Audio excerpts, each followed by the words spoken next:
Hi everyone, पेपमेट में आप सभी का स्वागत है। और आज मैं आप लोगों के लिए लेकर आया हूँ बेसिक्स ऑफ केमिस्ट्री का lecture second. So first part में हम लोगों ने बहुत सारी चीज़ें देख चुके हैं, जैसे बेसिक्स ऑफ केमिस्ट्री में इंट्रोडक्शन टू केमिस्ट्री, केमिस्ट्री का इंट्रोडक्शन, फिर मैटर का इंट्रोडक्शन, मैटर का क्लासिफिकेशन, डिफरेंशिएशन हम लोगों ने देखा, डिफरेंशिएट किया होमोजीनियस हेट्रोजीनियस मिक्सचर को, कंपाउंड्स को देखा, फिर मॉलिक्यूल कंपाउंड्स को देखा, एलिमेंट्स को देखा, उनको डिफरेंशिएट किया एलिमेंट को, और जो है कंपाउंड को डिफरेंशिएट किया, साथ ही साथ उनके फंडामेंटल पार्टिकल्स क्या होते हैं उनको देखा था, एटम्स और मॉलिक्यूल को डिफरेंशिएट किया था। और फर्दर इसको हम बहुत डीप लेवल तक गए थे, यहाँ तक कि हम लोगों ने एटम के अंदर सब एटॉमिक पार्टिकल्स को भी देखा था, एटॉमिक नंबर कैलकुलेट करने का तरीका सीखा, एटॉमिक मास कैलकुलेट करने का तरीका सीखा, एटॉमिक मास के साथ फिर हम लोगों ने सब एटॉमिक पार्टिकल्स का नंबर कैलकुलेट करना सीखा था। सो इस लेक्चर में हम लोग लास्ट लेक्चर का कुछ रिवीजन कर रहे होंगे और उसमें बेस्ड कुछ क्वेश्चंस हम लोग करेंगे। उसके बाद फिर हम लोग केमिकल वैलेंसीज लिखना सीखेंगे, सारे एलिमेंट्स का केमिकल वैलेंसीज लिखना सीखेंगे। और उसके बाद फिर हम लोग किसी भी कंपाउंड का फॉर्मूला लिखना सीखेंगे, और उसके अगर नाम दिया हुआ है तो उससे फॉर्मूला लिखना सीखेंगे। एक तो डायरेक्ट एलिमेंट अगर रिएक्ट करे तो किस फॉर्म में वो रिएक्ट करके कंपाउंड बनेगा उसका फॉर्मूला लिखना सीखेंगे। फिर अगर नाम दिया हुआ तो उससे फॉर्मूला डिराइव करना, और फॉर्मूला दिया हुआ तो उससे उसका नाम डिराइव करना, दोनों चीज़ें हम लोग लेक्चर पार्ट सेकंड यानी थर्ड टॉपिक में हम लोग देखने वाले हैं। तो चलिए बगैर देर के इसको स्टार्ट करते हैं। सबसे पहले हम रिवीजन कर लेते हैं लास्ट लेक्चर का। तो लास्ट लेक्चर में हम लोगों ने क्या देखा था? हम लोगों ने देखा एटॉमिक मासेस का फॉर्मूला। एटॉमिक मास का फॉर्मूला में हम लोगों ने देखा था कि जब हमारा Z क्या होता है, Z यानी एटॉमिक नंबर 1 टू 20 होता है। अब एटॉमिक नंबर क्या होता है? एटॉमिक नंबर जस्ट उसका सीरियल नंबर होता है, जैसे आपको लोगों को याद कर लेना है। Hydrogen, helium, lithium, beryllium, boron, carbon, nitrogen, oxygen, fluorine, neon, sodium, magnesium और सो ऑन। इस तरह से आप लोग को 1 से लेकर के 13 यानी 30 तक यानी ज़िंक तक आप लोगों को पीरियोडिक टेबल का याद कर लेना है। और जो आपका सीरियल नंबर होगा, उँगली पर भी आप टिप्स पर भी गिन सकते हैं, इससे जो सीरियल नंबर होगा वही आपका एटॉमिक नंबर होगा। तो एटॉमिक नंबर तो आपको ऐसे ही याद हो जाना है। एटॉमिक नंबर जितना होता है, अब एटॉमिक नंबर से रिलेट करके हम लोग एटॉमिक मास कैसे कैलकुलेट कर सकते हैं 1 टू 30 तक, यानी 1 टू 30 तक ही आप लोगों को जो याद करने की ज़रूरत पड़ेगी। इससे एक्स्ट्रा देने पर क्या एग्ज़ामिनर क्या करता है, उसका पर्टिकुलर एटॉमिक मास को मेंशन कर देता है क्वेश्चन में, ठीक है? तो ज़रूरी हमें होता है 1 से लेकर के 30 तक ही याद करना। कुछ अदर एलिमेंट्स जैसे मरकरी हो गया, सिल्वर हो गया, इनके एलिमेंट्स का याद रखना, तो वो मैं आप लोगों को अलग से किसी और वीडियो में याद करवा दूँगा। खैर, जैसे लास्ट लेक्चर में हम लोगों ने सीखा था कि मास कैसे कैलकुलेट करते हैं, एटॉमिक मास। तो एटॉमिक मास अगर एटॉमिक नंबर 1 टू 20 है तो हम लोग कैलकुलेट करते हैं। एटॉमिक मास का फ़ॉर्मूला होता है, जस्ट डबल कर लीजिए। अगर वो हमारा क्या है, हमारा ज़ेड क्या है, ये होता है, तब हमारा जब ज़ेड क्या होता है, इवन होता है। उसी तरह जब हमारा ज़ेड क्या होगा, ज़ेड ऑड होता है, तो ये फ़ॉर्मूला 2 टाइम्स यानी डबल करने के बाद उसमें 1 प्लस कर देते हैं, ऐड कर देते हैं। उसके बाद हम लोगों ने कुछ एक्सेप्शंस देखा था इस थ्योरी का, यानी इस फ़ॉर्मूले का कुछ एक्सेप्शन था। जो हमारा हाइड्रोजन, बेरिलियम, नाइट्रोजन, क्लोरीन और आर्गन यानी एटॉमिक नंबर 1, 4, 7, 17 और 18 और इनका पर्टिकुलर एटॉमिक मासेस हम लोगों ने याद कर लिया था। उसके बाद अगर हम 20 से लेकर के 30 तक बात करते हैं, अगर एटॉमिक नंबर 20 से लेकर 30 तक होता है तो फिर हम लोग कैसे याद करते हैं इसका एटॉमिक मास? एटॉमिक मास का फ़ॉर्मूला होता है, जस्ट डबल करना है और उसके बाद एक स्पेशल नंबर को ऐड कर देना है, जो हर एक एलिमेंट को डेज़िग्नेट किया हुआ है, और उसका स्पेशल नंबर मैं आप लोगों को यहाँ पे लिख दिया हूँ। लास्ट लेक्चर में भी बता चुका था, होप आप लोगों ने याद कर लिया होगा। उसके बाद सब एटॉमिक पार्टिकल्स का नंबर कैलकुलेट करना हम लोगों ने सीखा था, जहाँ पे हम लोगों ने देखा कि प्रोटॉन्स का नंबर जितना वो एटॉमिक नंबर होता है, वही उसका प्रोटॉन का नंबर होता है उस एलिमेंट में। उसी तरह न्यूट्रॉन का जो नंबर होता है, वो उसके एटॉमिक नंबर से जस्ट एटॉमिक मास से जस्ट हमें एटॉमिक नंबर को माइनस करना होता है। उससे हम लोगों को उसके अंदर न्यूट्रॉन्स का नंबर मालूम चल जाता है। और अगर इलेक्ट्रॉन्स का नंबर पता करना होता है, तो हम क्या करते हैं, उसके एटॉमिक नंबर से जस्ट हम उसके ऊपर जो एलिमेंट के ऊपर जो चार्ज सिंबलाइज़ किया जा रहा है, यानी जो चार्ज हमें दिख रहा, उसको माइनस कर देना होता है। चाहे प्लस एन हो या माइनस एन हो, उसका साइन के साथ उसको अंदर रख कर के उसको माइनस कर देना होता है, इससे हमारा निकल जाता है। अभी हम लोग कुछ क्वेश्चंस करेंगे इस इन सारे फ़ॉर्मूलाज़ पे बेस्ड, तो आप लोगों को ज़्यादा अच्छा से क्लियर हो जाएगा। तो चलिए कुछ क्वेश्चंस के हम लोग प्रैक्टिस कर लेते हैं। अब इस क्वेश्चन में सबसे पहले हमने क्या दिया हुआ है कि हमें एटॉमिक मास कैलकुलेट करना है फॉलोइंग एलिमेंट्स के। यहाँ पे दिया हुआ है फॉलोइंग एलिमेंट्स, यानी कुछ एलिमेंट्स दिए हुए हैं, उनके एटॉमिक मासेस हमें कैलकुलेट करना है। सो अब देखिए, सबसे पहले हमें हाइड्रोजन दिया हुआ है। हाइड्रोजन अगर आपको याद हो तो ये क्या है, एक्सेप्शन में से एक है, हमारा एक्सेप्शन का केस है। पहला एलिमेंट ये, इसका ज़ेड क्या होता है, ज़ेड हमारा 1 होता है, और ये कौन सा केस होता है, ये हमारा एक्सेप्शन वाला केस होता है। सो यहाँ पे एटॉमिक मास हमारा 1 होता है एज़ इट इज़, जैसा हम लोगों ने याद किया था, क्योंकि ये एक्सेप्शन का केस है। उसके बाद आता है लिथियम। लिथियम का सबसे पहले हमको ज़ेड लिखना है।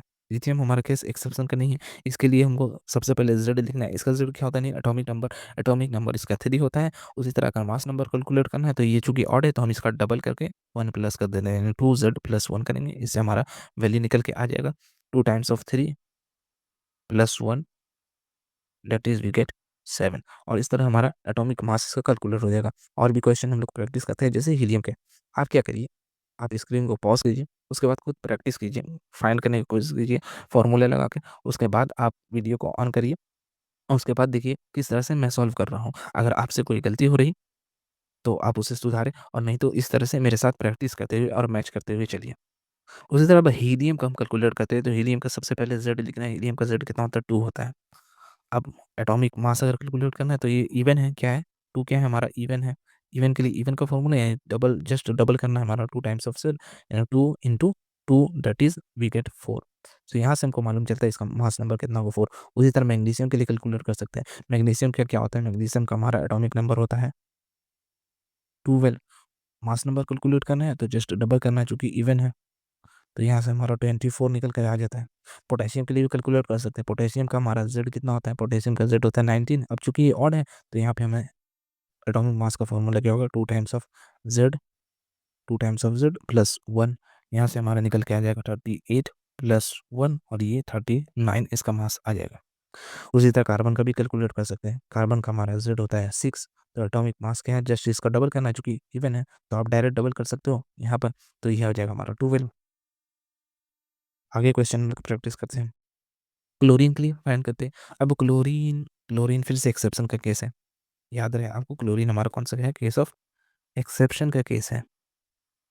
अब इसमें क्या है, क्लोरीन का हम लोग डायरेक्ट मास याद किए। इसका ज़ेड कितना होता है? इसका ज़ेड होता है हमारा 17, और इसका एटॉमिक मास होता है 35.5। ऑल्दो अगर आप फार्मूला को लगाएँ तो बहुत आप करीब तक इसके पहुँच सकते हैं। लेकिन अगर 0.5 को भी एरर आता है तो एक वो अच्छा खासा एरर माना जाता है, इसलिए हम लोग फार्मूला नहीं याद करें। मैं आपको सजेस्ट करता हूँ डायरेक्ट इसको मैंने एक्सेप्शन में इंक्लूड करवा दिया है, और इसे आप डायरेक्ट याद कर लें। ऐसे अगर आप फार्मूला लगा कर देखें तो ये ऑड है। ऑड के लिए क्या फार्मूला हमारा लगेगा? 2 टाइम्स ऑफ ज़ेड प्लस 1, और यहाँ से आपका 34 प्लस 1 35 आ जाएगा। ठीक है? इसी तरह हम लोग फास्फोरस के लिए भी जो है फास्फोरस के लिए भी जो है हम लोग कैलकुलेट कर सकते हैं। फास्फोरस का ज़ेड कितना होता है? फास्फोरस का ज़ेड हमारा होता है, यानी एटॉमिक नंबर ये 15 होता है। सो एटॉमिक मास इसका क्या करना है? ऑड है, डबल करना है और प्लस 1 कर देना है। इस तरह से इसका मास 31 आ जाता है। ऑक्सीजन के लिए भी कैलकुलेट कर सकते हैं। ऑक्सीजन का हमारा एटॉमिक नंबर कितना होता है? ये बहुत जो है कॉमन एलिमेंट है, इसका एटॉमिक मास तो आपको ज़रूर से ज़रूर याद होना चाहिए। इसका एटॉमिक नंबर होता है हमारा 8। सो एटॉमिक मास कितना होगा? Just double 16। उसी तरह सल्फर के लिए कैलकुलेट करेंगे तो सल्फर का हमारा एटॉमिक नंबर कितना होता है? सल्फर का एटॉमिक नंबर होता है हमारा 16, और इसी तरह इसका एटॉमिक मास जस्ट डबल करना है, यानी 32 आ जाएगा। फर्दर आप एल्यूमिनियम के लिए सॉल्व कीजिए। एल्यूमिनियम क्या है? इसका एटॉमिक नंबर हमारा 13 होता है। आप सीरियल वाइज कैलकुलेट करके टिप्स पे कैलकुलेट कर सकते हैं। Hydrogen, helium, lithium, beryllium, boron, carbon, nitrogen, oxygen, fluorine, neon, sodium, magnesium, aluminium. इस तरह से आपका देखेंगे कि 13th नंबर पे हमारा एल्यूमिनियम आएगा। उसके बाद मास कैलकुलेट करना है तो ऑड वाला फार्मूला 2 टाइम्स ऑफ 13 प्लस 1, और यहाँ से आपका 27 कैलकुलेट होकर के आ जाएगा। ज़िंक के लिए भी आप कैलकुलेट कर सकते हैं। अब ज़िंक फिर हमारा स्पेशल केस में आता है। ज़िंक कौन से केस में आता है? स्पेशल केस है ये। स्पेशल नंबर इसके लिए लगता है। तो इसका एटॉमिक नंबर क्या होता है? ए प्लस ये क्या है? 21 से 30 के बीच आता है। तो इसका एटॉमिक मास हमारा कैसे कैलकुलेट होता है? इसका एटॉमिक मास कैलकुलेट करने के लिए हमें कौन सा फॉर्मूला लगाना है? इसका 2 टाइम्स ऑफ ज़ेड प्लस हमारा स्पेशल नंबर इसमें ऐड करना है। अब इसके लिए स्पेशल नंबर हमारा 5 था। अगर आप पीछे से मैं आपको दिखा देता हूँ, इसके लिए स्पेशल नंबर हमारा क्या था? ज़िंक के लिए स्पेशल नंबर हमारे पास 5 है। इसको हमें ऐड करना है। सो यहाँ से हम ऐड कर लेंगे 2 2 टाइम्स ऑफ 2 टाइम्स, अच्छा इसका ज़ेड कितना होता है वो मैं लिख लेता हूँ। इसका ज़ेड हमारे पास कितना है? इसका ज़ेड होता है 30, यानी एटॉमिक नंबर 30 होता है। सो 2 टाइम्स ऑफ 30 प्लस 5, सो यहाँ से कितना आ जाएगा हमारा 65 इसका मास कैलकुलेट होकर के आ जाएगा। टाइटेनियम के लिए भी कैलकुलेट कर सकते हैं, इसका जेड कितना होता है, इसका जेड हमारा 22 होता है। उसी तरह एटॉमिक मास कितना होगा, 22 का 2 टाइम्स करना है आपको और प्लस करना है स्पेशल नंबर, और इसके लिए स्पेशल नंबर 4 होता है। सो यहाँ से हमारा 44 प्लस 4 यहाँ से 48 आ जाएगा। ठीक है। अब जो लास्ट में हम लोगों ने देखा हुआ था लास्ट लेक्चर में, जैसे सब एटॉमिक पार्टिकल्स के नंबर को कैलकुलेट करना, और इसका फॉर्मूला अभी जस्ट हम लोग रिवाइज करके आ रहे हैं। सो प्रोटॉन का नंबर, न्यूट्रॉन का नंबर और इलेक्ट्रॉन का नंबर, तीनों का नंबर हम लोग कैलकुलेट करने की प्रैक्टिस करेंगे। तो चलिए आप पहले वीडियो पॉज कीजिए, फॉर्मूला पे जस्ट फॉर्मूला को अप्लाई करिए और नंबर मुझे एटॉमिक नंबर बताइए। देखिए सबसे पहले हम क्या करते हैं, सबसे पहले हमें लिखना है इसका जेड, इसका जेड लिखना है, यानी एटॉमिक नंबर लिखिए 1, उसके साथ इसका मास नंबर लिखिए 1। अब प्रोटॉन का नंबर क्या होगा, प्रोटॉन का नंबर जस्ट जेड के बराबर होता है, दैट इज 1 हो जाएगा। उसी तरह न्यूट्रॉन का नंबर क्या होता है, ए माइनस जेड, और यहाँ से हमारा 1 माइनस 1, 1 माइनस 1 यहाँ से आ जाएगा 0, यानी इसके पास एक भी न्यूट्रॉन नहीं होता है। और ये पूरे केमिस्ट्री में एक बहुत स्पेशल केस है, एक ऐसा एलिमेंट जिसके पास सिर्फ और सिर्फ प्रोटॉन होता है न्यूक्लियस में, एक भी न्यूट्रॉन नहीं होता है। ठीक है। इलेक्ट्रॉन का नंबर भी पता कर सकते हैं। इलेक्ट्रॉन चूंकि एटम के ऊपर कोई साइन नहीं है, कोई क्या है, कोई सभी चार्ज नहीं है, तो ये न्यूट्रल एटम है। तो इस केस में जितना प्रोटॉन का नंबर होता है,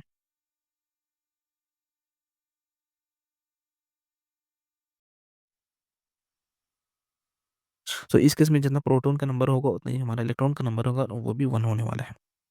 लिथियम की बात करते हैं, लिथियम के लिए लिथियम का हमारा जेड पहले लिखना है, उस तरह एटॉमिक मास लिखना है, और इस तरह से हमारा प्रोटॉन का नंबर आ जाएगा 3, और न्यूट्रॉन का नंबर आ जाएगा 7 माइनस 3, दैट इज 4,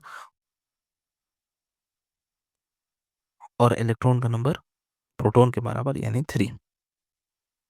फर्दर आप कैलकुलेट कर सकते हो क्लोरीन के लिए। अच्छा, अब क्लोरीन भी हमारा बहुत खास केस है।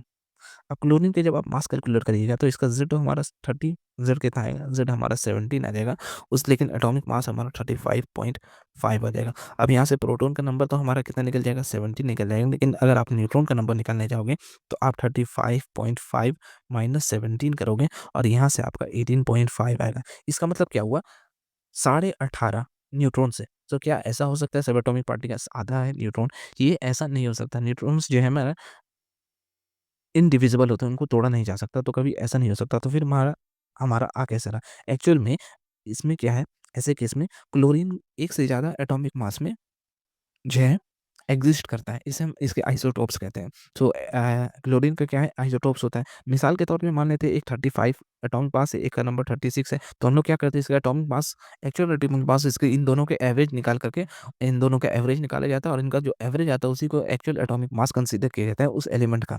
सो अभी के इसके लिए हम लोग 35 कंसीडर कर लेते हैं कि इसका मास 35 है। तो अगर 35 कंसीडर करें, 35 माइनस 17, तो यहाँ से नंबर ऑफ न्यूट्रॉन हमारा कितना आ जाएगा, 18 आ जाएगा।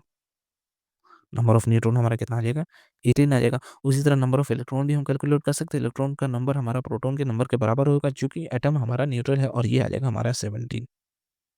ठीक है। फॉस्फोरस के लिए भी कैलकुलेट कर सकते हैं।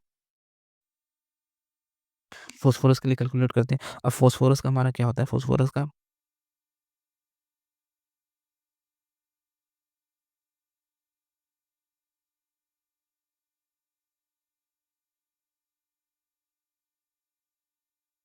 हम लोग फॉस्फोरस के लिए कैलकुलेट कर लेते हैं। फॉस्फोरस का सबसे पहले हमें जेड लिखना है, जेड कितना हो जाएगा इसका 15। उसी तरह मास नंबर लिखना है जो कि इसका 31 होता है, और यहाँ से हमारा प्रोटॉन का नंबर पता चलेगा। प्रोटॉन का नंबर 15, न्यूट्रॉन का नंबर हमारा 16, और इलेक्ट्रॉन का नंबर यहाँ से मालूम चलता है हमें 15। ठीक है।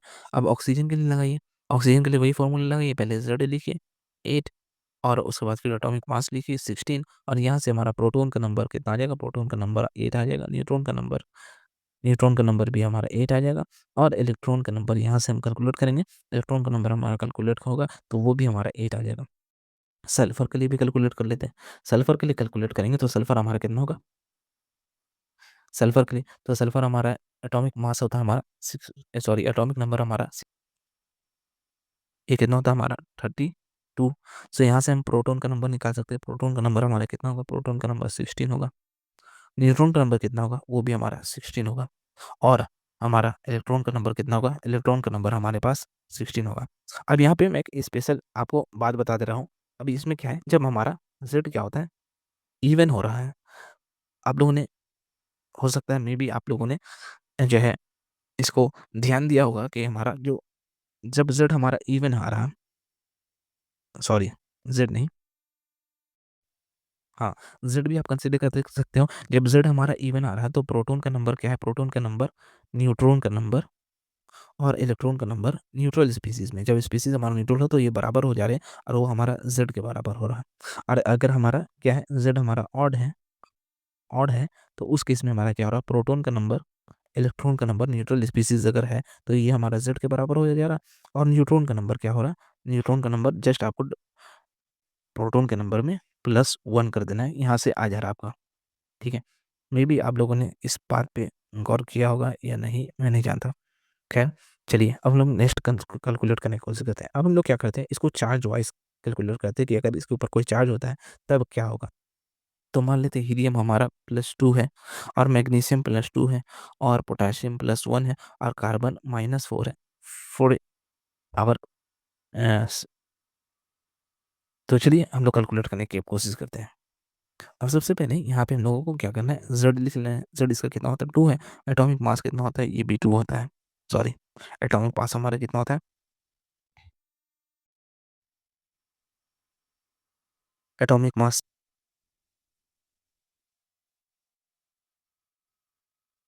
एटॉमिक मास इसका कितना होता है? एटॉमिक मास का 4 होता है। तो यहाँ से हमारा प्रोटॉन का नंबर कितना निकल जाएगा? प्रोटॉन का नंबर ज़ेड के बराबर, जो कि हमारा 2। एटॉमिक नंबर दैट इज़ 2 आ जाएगा, ठीक है? उसी तरह हम लोग प्रोटॉन का नंबर हो गया, न्यूट्रॉन का नंबर भी निकाल सकते हैं। न्यूट्रॉन का नंबर हमारा कितना हो जाएगा?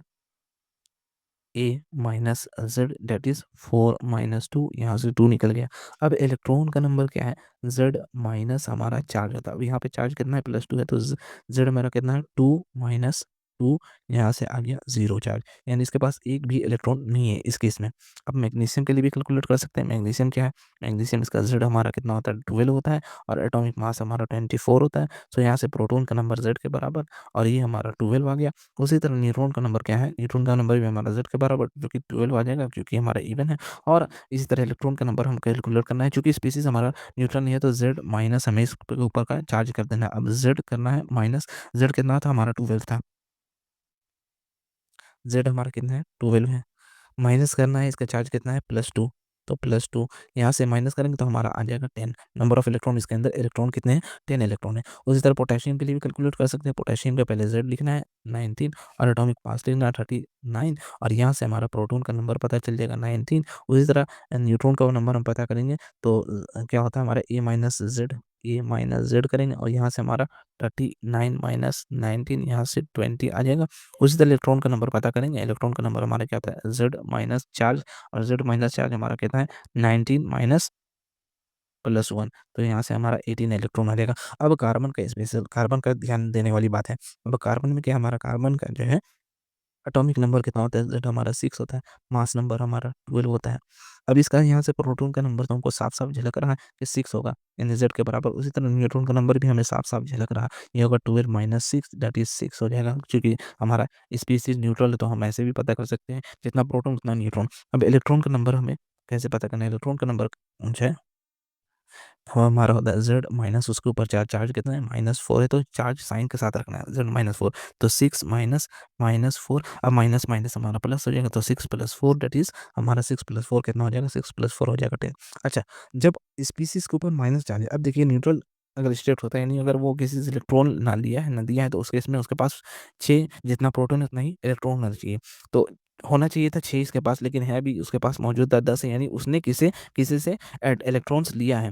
उसने किसी अदर एटम से इलेक्ट्रॉन्स लिए हैं, इसके वजह से उसके ऊपर चार्ज क्रिएट हुआ है। तो जब भी एटम किसी से एक्सेप्ट करता है इलेक्ट्रॉन तो उसके ऊपर जितना इलेक्ट्रॉन होता है उसको उतना ही, जितना एक्सेप्ट किया उतना ही माइनस का नंबर उसके ऊपर चार्ज डेवलप होता है। उसी तरह पोटेशियम ने क्या किया, इसके पास होना चाहिए था 19 इलेक्ट्रॉन, न्यूट्रल स्टेट में है लेकिन 18 इलेक्ट्रॉन, इसका मतलब 1 इलेक्ट्रॉन कम है, 1 इलेक्ट्रॉन इसने डोनेट कर दिया। उसी तरह हमें साफ-साफ ज़ाहिर हुआ कि +1 है चार्ज, यानी जब चार्ज हमारा पॉजिटिव होता है यानी उसने डोनेट किया है n नंबर ऑफ इलेक्ट्रॉन, और अगर माइनस का होता है तो नहीं, यानी n नंबर ऑफ इलेक्ट्रॉन उसने क्या किया है? एक्सेप्ट किया है।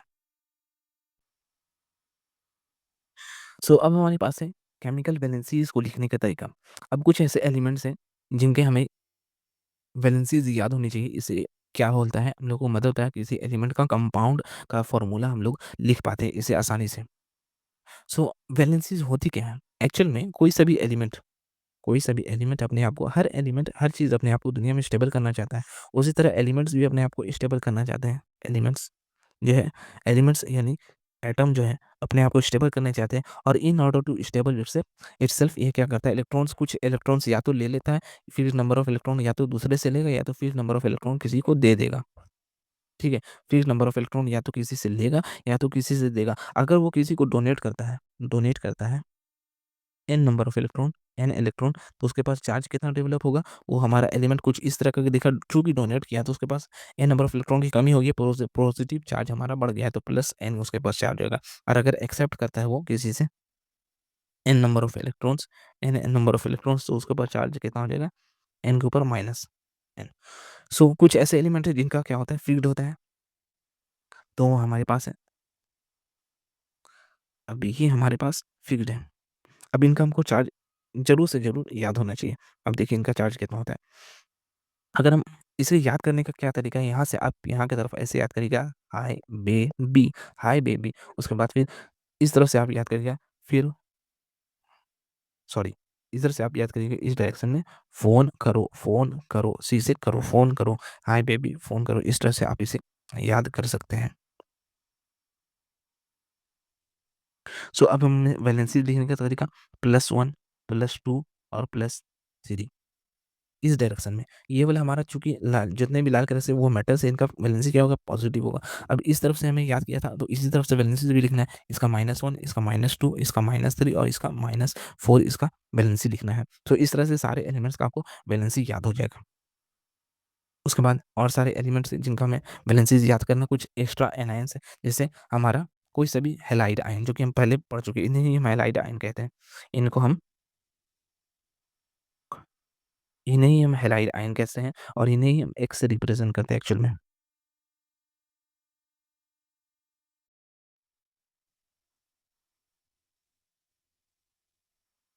इन्हें ही हम क्या कहते हैं, हैलाइड आयन कहते हैं, जो हमें यहाँ दिख रहा है। तो इनके ऊपर माइनस चार्ज होता है, चाहे फ्लोरीन हो क्लोरीन हो सॉरी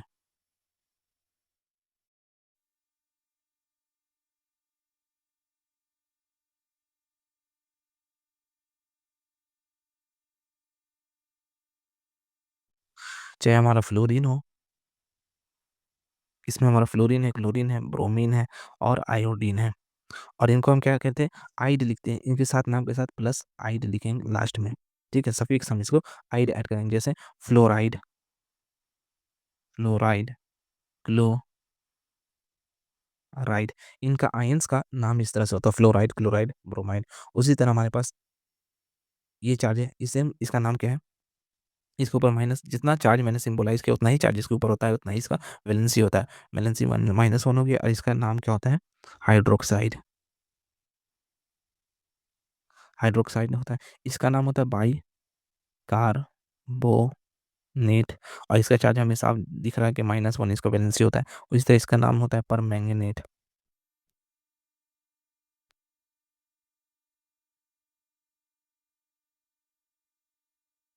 उसी तरह इसका नाम क्या होता है,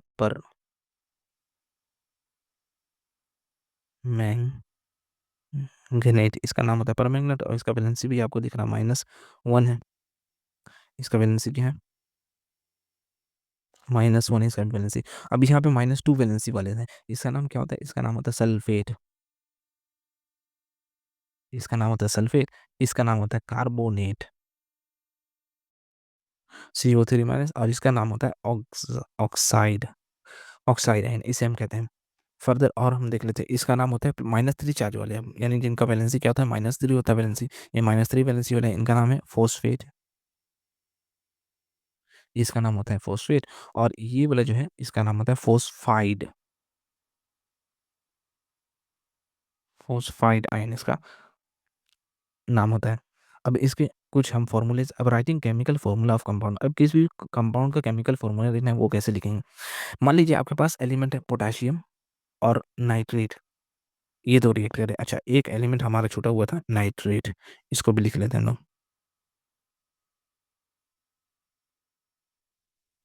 अब यहाँ पे हम लोग नाइट्रेट को लिखे थे, नाइट्रेट क्या था, इसका भी वैलेंसी क्या होता है, -1 होता है, NO3 माइनस इसको कहते हैं। सो ये वाला केस हमारे यहाँ पे आ जाएगा। यहाँ पे एक स्पेशल केस आप एक और केस लिख सकते हैं, NO3 माइनस, ये क्या होता है, नाइट्रेट। नाइट्रेट आयन होता है, इसका भी वैलेंसी हमको दिख रहा है, -1 होगा इसका वैलेंसी।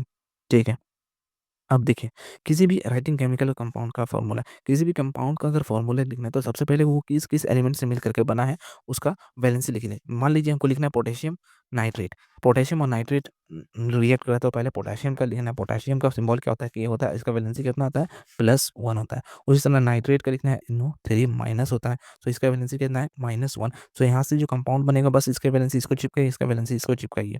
ठीक है, ये करना है, क्रिस क्रॉस करना है तो के का हो जाए, नीचे हो जाएगा 1। अच्छा, इसको क्या करना है, इसके नीचे की तरफ इसको लिखना है, और NO3 पूरा था, इसके साथ -1, इसको में नीचे 1 होगा। तो यहाँ से हमारा पोटेशियम नाइट्रेट का फॉर्मूला निकलता है KNO3, ये हो जाएगा हमारा पोटेशियम नाइट्रेट। उसी तरह हम लिख सकते हैं, मान लीजिए सोडियम के साथ बाइकार्बोनेट लिख सकते हैं। सोडियम का पहले लिखेंगे और बाइकार्बोनेट का HCO3 माइनस होता है और ये N प्लस होता है, तो इसका वैलेंसी +1 हो गया, इसका वैलेंसी -1 हो गया। क्रिस क्रॉस करना है, इसका वैलेंसी इसके नीचे चिपकाना है, इसका वैलेंसी इसके नीचे चिपकाना है, तो यहाँ से Na1 और HCO3 के नीचे होल में 1 आ जाएगा। तो यहाँ से NaHCO3 हमारा सोडियम बाइकार्बोनेट आयन बन जाता है।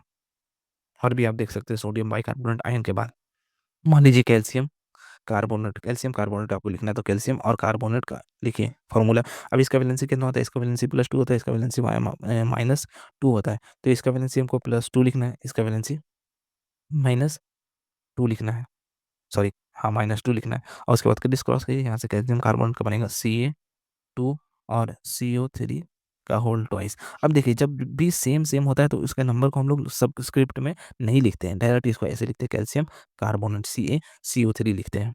ठीक है,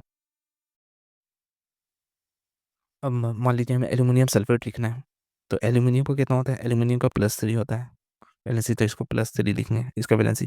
उसी तरह सल्फेट का निकालना है, सल्फेट का कितना होता है, -2 होता है, 2 माइनस होता है, यहाँ पे 2 -2 लिखना है। अब क्रिस क्रॉस करना है, यहाँ से हमारा एल्यूमिनियम सल्फेट का, एल्यूमिनियम इसका 2 इसको चिपकेगा, और सल्फेट का सल्फेट लिखेंगे, और इसका 3 इसको चिपकेगा, तो Al2SO4 का होल थ्राइस, ये एल्यूमिनियम सल्फेट का फॉर्मूला हो जाएगा। इस तरह से आप फॉर्मूला लिख सकते हैं, कंपाउंड के नाम से आप उसका जो है फॉर्मूला डिराइव कर सकते हैं।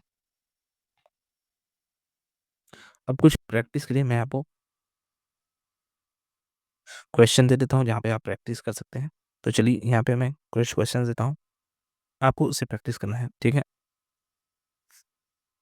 Right chemical formula of following compounds. आप इसे नोट करें, और लास्ट लेक्चर, अगले लेक्चर में, यानी नेक्स्ट लेक्चर में मैं इसके कवर करूँगा। ठीक है,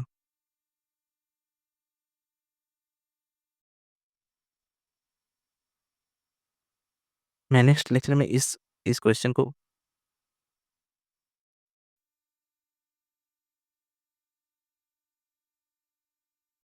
आपको क्या कहना है, right chemical formula of following compounds. अब कुछ कंपाउंड्स के नाम मैं आपको लिख रहा हूँ, इनके आपको केमिकल फॉर्मूला डिराइव करना है, और ये आपका होमवर्क रहेगा। ये आपका क्या रहेगा, होमवर्क रहेगा। इसके नाम्स मैं आपको लिख दे रहा हूँ, उसका केमिकल फॉर्मूला आपको कैलकुलेट करना है, और अगले लेक्चर में मैं इसे आपको लिखवाऊंगा, उनके नाम आप उसे लिखना है। तो हमारा पहला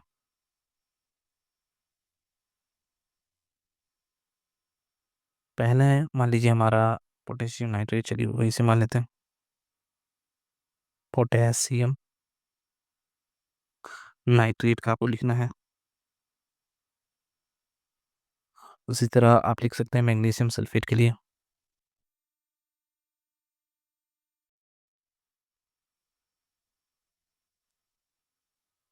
मैग्नीशियम सल्फेट का लिखिए। उसके बाद आप लिख सकते हैं कैल्शियम कार्बोनेट का।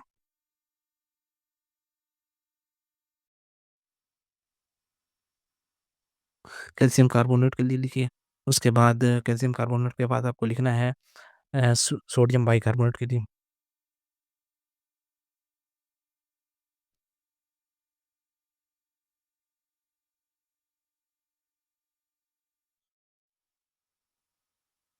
सोडियम बाइकार्बोनेट के लिए लिखें।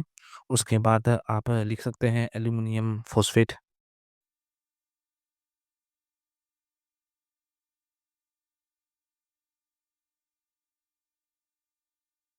एल्यूमिनियम फॉस्फेट के लिए लिखें।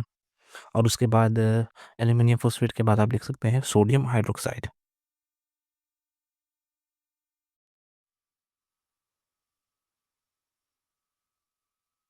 सोडियम हाइड्रोक्साइड के लिए सोडियम हाइड्रोक्साइड के बाद आप लिख सकते हैं पोटेशियम परमैंगनेट।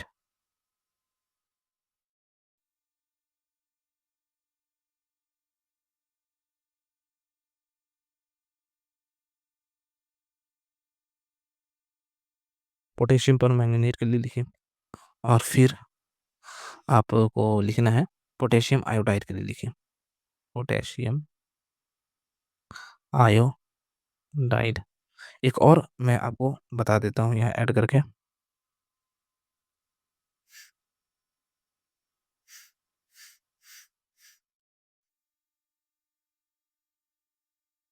अब यहाँ पे मैं एक और आपको बता देता हूँ कैलकुलेट करने का। मान लीजिए हमारे पास से पोटेशियम क्लोराइड हो, आपको सोडियम क्लोराइड करना है। सोडियम क्लोराइड आपको फॉर्मूला लिखना है सोडियम क्लोराइड के लिए। तो आप कैसे लिखोगे सोडियम क्लोराइड? मान लीजिए आपको लिखना है सोडियम क्लोराइड।